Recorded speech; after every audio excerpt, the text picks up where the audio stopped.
Welcome to Advanced Data Analysis 2 with me, Erik Erhardt, Professor of Statistics at the University of New Mexico. In this video, we will be looking at Homework 22 on Principal Component Analysis. I'm going to scroll down to that assignment, PCA, and open that up. And here we are. Sorry about that. All right. So this is data from New Mexico. It's data from a few years ago on county level poverty data. So we're going to be looking at an example using New Mexico poverty data to understand how counties differ by living conditions and how these living conditions vary together. We'll use 13 variables and try to reduce that to a few vital components to explain about 75% of the variability. So I included two maps here because the county names are easier to read on the left, but having the roads and other features on the map help to place the places more easily. We've got a codebook. Take a quick look at this. We've combined data we thank Nathan Doby from Spring 16. He brought this data together for us. We have variables relating to, well, first of all, the area, that's the name, or a number associated with each county, the county name, what year it was. All this data was from 2014. And then we have a couple of variables related to vacancy status, whether you're homeowner or rental. This is the percentage of, say, houses that are vacant in a county. Same thing for percentage of rentals vacant in a county. We have ownership status, what percentage of houses are occupied by their owner, and how many are rented and occupied. 3 variables relating to heating, what percent of homes in a county heat with gas, electricity, and wood. Then we've got some other utilities features, what percent have, percent lacking complete plumbing facilities, okay? And then what percent have no telephones. So those are sort of phrased in the negative, right? How many don't have plumbing and don't have telephone. Okay, gross rent as a percentage of household income. So this basically says how expensive is living in each of these counties. We're looking at the household income and what percent of houses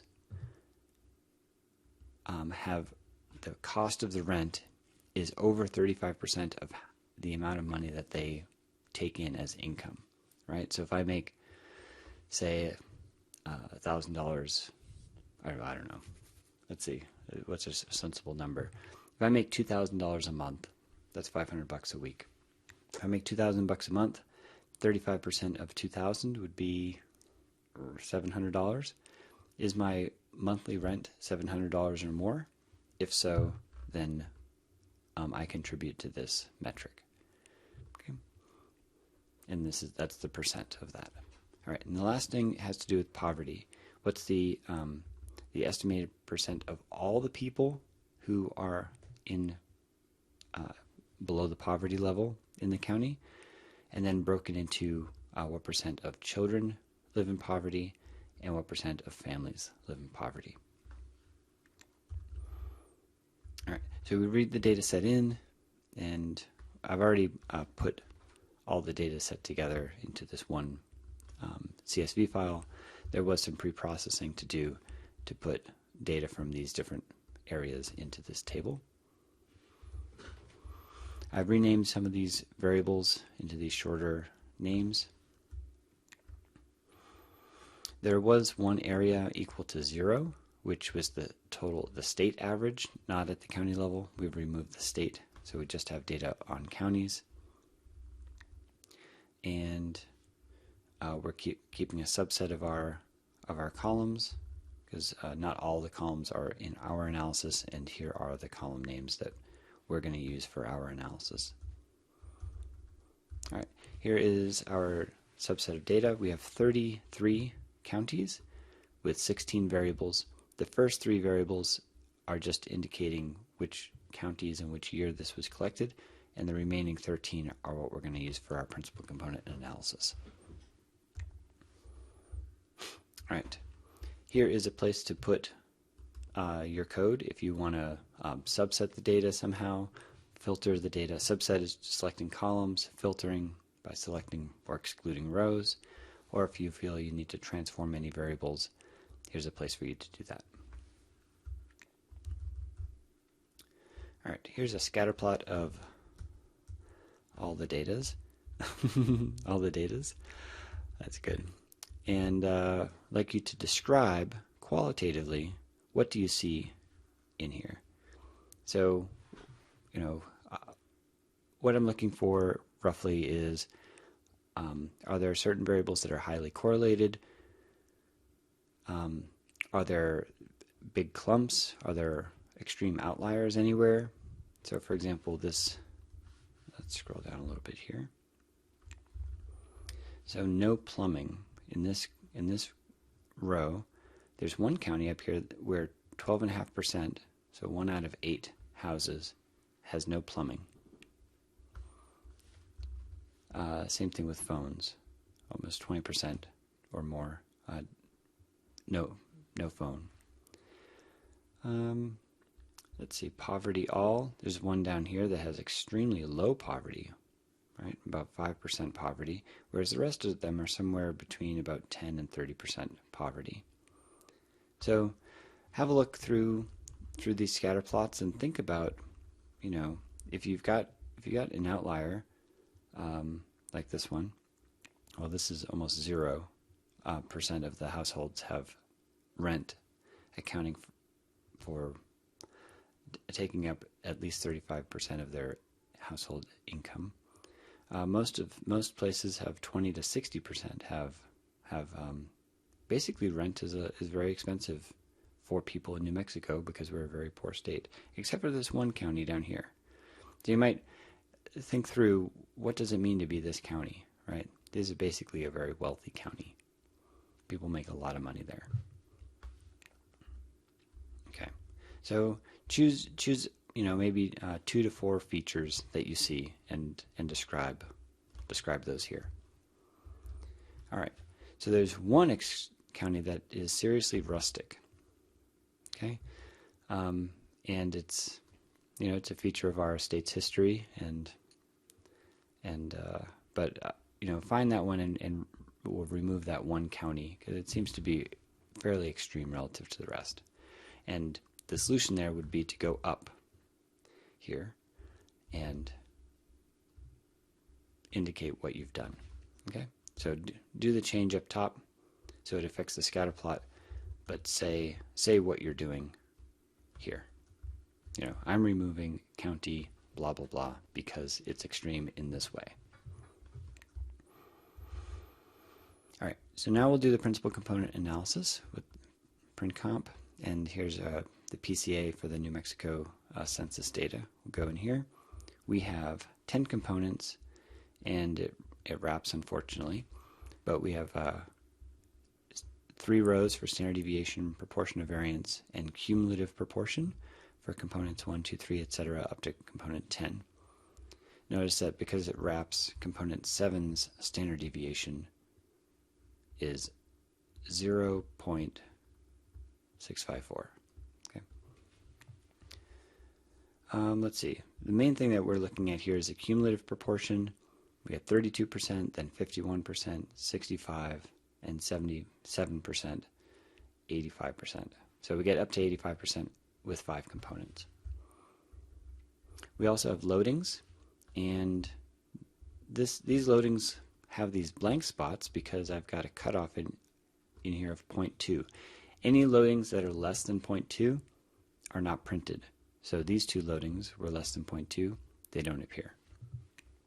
So component 1 has 2 negatively valued ones, and the rest are positive, except for these 2, which were small enough that we're going to ignore ignore them in the interpretation. There's a plot of the relative variances of the components, and this plot I think I've described in the notes. Basically, for components 1 and 2, these red arrows indicate what the loadings are for each of these. So for example, let's see, do I have one that's a good one? Okay, so no phone, for example, is somewhere down here. So it's about the loading should be about 0.2 something, 0.25 or so. And for component 2, about negative 0.25. Let's go see if that's true. No phone. Well, that's not quite how that works. They might be rescaled, actually, but they are going in the right direction for those loadings. All right, dimension reduction. So how many principal components do we need to explain about 3/4 of the variability? Okay, and I want you to embed the R code. So basically, look at how I've written this sentence. Retaining 2 components explains 0.50 of the total variability. So if we come up here to the summary, we've got cumulative proportion, and after 2 components we get 50% of the variability. So I want you to write the R code necessary to have these numbers appear automatically in the sentence. And you should just copy this in the R and use this comment to make that work for you. All right, principal component interpretations. This is probably the most challenging part, and I'm going to show you that sometimes some weird things can happen with the signs of the components. So here's an interpretation of the first component. PC1 explains 32% of the total variability, and I'm phrasing this differently than I had in the last assignment. I think this is maybe an easier way to think about it. As PC1 increases, what happens? So let's scroll up for a moment and look at principal component 1 loadings. As PC1 increases, then anything with a positive loading is going to increase. Okay, so the owner is going to increase, the heating with wood increases, no plumbing increases, and so on. And anything with a negative sign decreases. So as component 1 increases, heating with gas decreases, and heating with electric decreases. Now, recall from the lecture notes that these signs are arbitrary, meaning that you can multiply component 1 by -1, and it doesn't change the contrasts that are happening between the individual features. So that would, if we multiply by -1, then heating with gas and electric would be positive, and the rest of them would be negative. And it's possible that making a change to the data and rerunning the principal components, that your signs flip within a column based on how R is estimating the components. So it turns out that when I wrote this initial solution, that in fact the signs were opposite, and there isn't much to read into that. So let's walk through the interpretation, and I'll say something else about it. So as PC1 increases, what I wrote is that household heating with gas and electric increase, but that's backwards from the signs that we see. If we scroll up, we see gas and electric have negative signs, so they actually decrease. Okay, this is not an important point of this. While poverty, rent greater than 35% of the income, oops, that's supposed to say proportion of the phone and plumbing, heating with wood, owner-occupied dwellings, and vacancy decrease. Okay, so actually what I should do is I should replace this word increase with decrease, since heating with gas and electric had a negative sign, and this one increases. ultimately it doesn't really matter, okay? But your assignment should be internally consistent. Mine is no longer internally consistent. Something happened between the last time I wrote this and the time that I compiled it very recently, where the sign for the component flipped. So the first time I did this, all of these were negative signs, and these two were positive signs. Okay, so try to make it match. If it doesn't, if it's sort of changing every time you run it, that would be unusual. But don't worry too much about it. The main thing is that everything with, say, in my case, a negative sign is grouped together, and everything with a positive sign is grouped together, so that it's a contrast between these two things. Okay, so I hope that's clear. Is there anything else to say here? No. So do interpret. This is worth 3 points. So, presumably you found that you need 4 components to explain about 75% of the variability. That comes from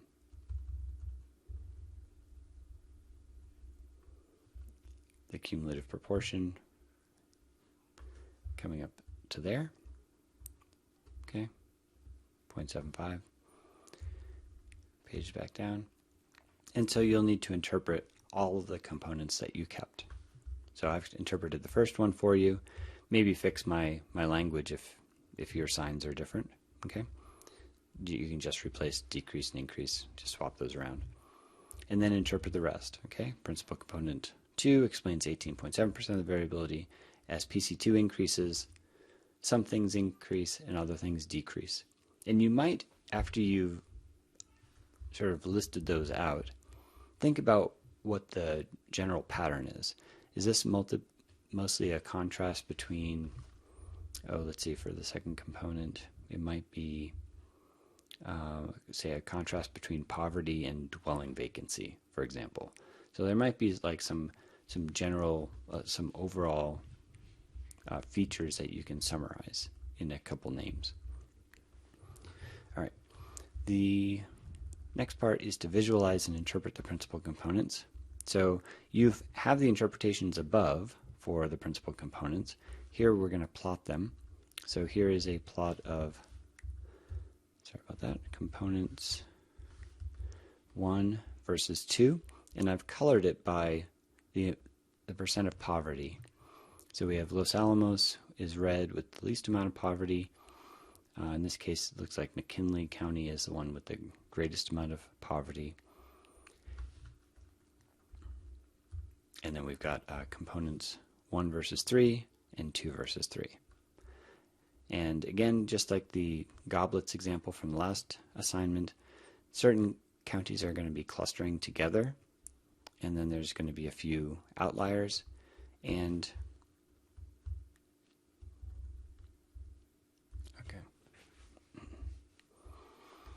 using your interpretations of principal components 1 and 2, describe these 3 counties. So find Bernalillo, Mora, and Roosevelt and interpret those. And I give one example here of Los Alamos. So Los Alamos has a large PC1, which is actually a small PC1 because the sign's flipped since I wrote this, but is a large PC1 and a large PC2. What does that mean? So let's scroll up and actually interpret it relative to what we've got here. So Los Alamos now actually has a low component 1. Let's scroll up to our interpretation of component 1. Yeah, I got to make this bigger again.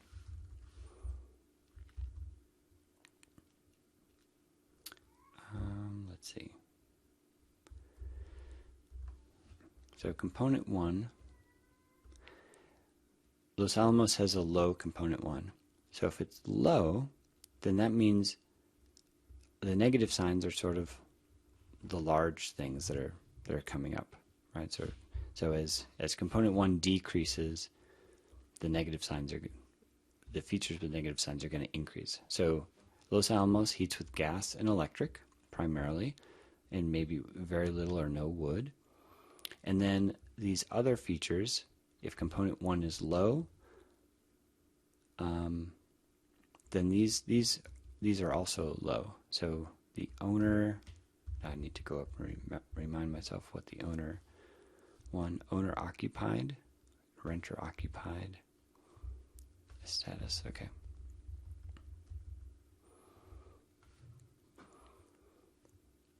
Let's see. So the vacancies, those are not interesting. Owner occupy is going to be sort of low, I guess. Low. Those houses with no plumbing is very low. No phone is very low. Rent, where rent is very expensive, is very low, and the poverty is very low. So from what I know about Los Alamos County, that makes sense to me. These are people who are working at Los Alamos National Labs. They're making, between $80,000 and $400,000 a year or something, and in sort of an idyllic location there in the mountains. So, and then I can also interpret principal component 2. Okay, so what do I say here? Large PC1, so really that's a small PC1 in our case, indicates that there's low poverty. So meaning both components are placing it to have low poverty. PC1 also says that the dwellings heat with gas and electric, and PC2 describes, in this case, a high dwelling vacancy. So if you go back and look at your interpretation of PC2, that's one of the features that component is providing. All right, and then if we just print out that row, filter out Los Alamos County, and we look at, let's see, we've got the vacancy in percentage, so less than 1% vacancy in the homes, 50% rental vacancy. Owner-occupied houses is 75%, so most people own their houses, and only a quarter rent. That's, owning your house is a sign of wealth, basically. Heating with gas and electric, heating with gas is high at 88%. Heating with electric, maybe relative to other counties, would also be high, and heating with wood is low relative to other counties. Every place has plumbing. Only 2% don't have a phone, and 20% have rent that accounts for at least 35% of their income. So that relative to other counties would be very low. All right, and low poverty. So what we saw in our principal components bears out in the actual values of this county. So now your job is to look at Bernalillo, Mora, and Roosevelt counties and say, does it have a high or low principal component 1 or 2?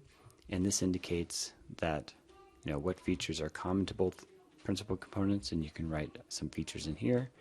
For component 1, what do you learn? Component 2, what do you learn? And does your interpretations match or not match the actual values that Bernalillo County has? So after you've written this, go ahead and uncomment this line of code and see if those features appear in this observation that you interpreted. So it does mean going into this first plot and trying to find where Bernalillo County is. Here it is on the left. Okay, Mora is over here, and Roosevelt is down here. Scrolling down. Are we done? We're done. All right. So that's it for this week. I hope you enjoy this assignment.